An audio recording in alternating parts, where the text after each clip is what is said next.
What are some good tips for supporting remote staff? So remote staff is obviously a fairly new phenomenon, but it's a great idea to have remote staff, especially geographical Australia, regional Australia. Then sometimes you have to do it. Listen, remote staff, essentially it's the same thing as having staff in an office, but you're obviously missing the human connection. So you've got to bring that human connection back into the relationship, right? And you can do that now with GoToWebinar, GoToMeeting, Zoom, Stripe, Zoom calls and stuff like that, and you can get face-to-face. If you've got a team in an office and you've got one person or two people that's remote, buzz them into the meeting and interact with them so that they feel included would be a good idea. The mistake a lot of people make when they have remote staff is they don't have a set of KPIs to hold them against. So it's great to give people automation. It's great to let them be remote, work from home. The mistake is that you can't keep tabs on what they're doing. And so as an entrepreneur, you get super scared that they're ripping you off or not working and things like that. The way around it is the trade-off for them being able to work remotely or have some autonomy. The trade-off is that they report more regularly. They report more regularly to you.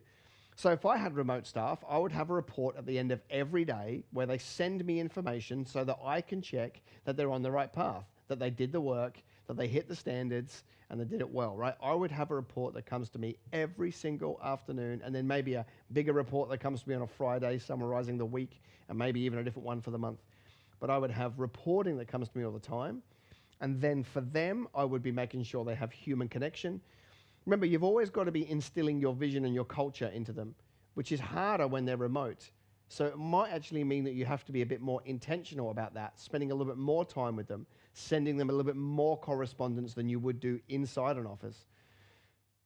Because the culture in an office is actually, it's constant. You know, people say something, people don't like it or they do like it, it gets championed, there's high fives, you know, there's that, so you miss that. So you've got to have that, you know, that intensity of culture when they're remote, and the only way you can do that is probably by being a little bit more hands-on, okay?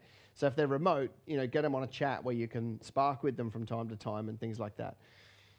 But you've got to be able to instill the vision in them just as much or more than somebody who's in a physical office, because that's what they're getting up to work for every day. That's the big picture why they put in all the work, is to chase down your company vision.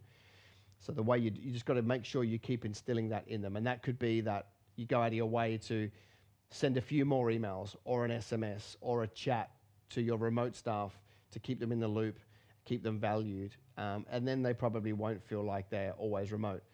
And the other thing I would say is you've got to have a system for seeing them. Now, if they're in the Philippines, you probably have, if you've got a team over there, probably have to go and visit them once a year. If they're in a different state, jump on a plane and visit them 4 times a year, or get them to come to the office 4 times a year. I wouldn't just keep them remote, because those relationships never get particularly strong. If you can be eyeball to eyeball with people and then have an agreement with them where they're remote, they're going to do a better job, feel more included, give you more discretionary effort until they see you again, than if they just never meet you or you never invest into that relationship. So that's how I would do it.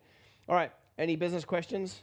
You can pop them in the comments. I've got a question for you, though. Have you bought your ticket yet to Kingdom Business Summit 2020? Biggest lineup of speakers we've ever had, the most practical training, prophetic ministry, prayer, worship night. Imagine, you know, for those of you that have been before, maybe put a comment about your favorite thing about the summit.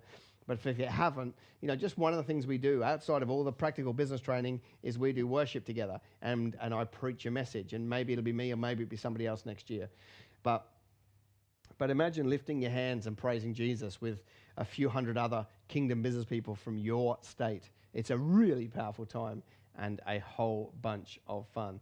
So put in the comments below, for those of you that have been to the summit before, put something in there that champions people that should be there. Put something in there that somebody might read that goes, you know what, I will go. All right. Now, if your comment's negative, we'll just delete it.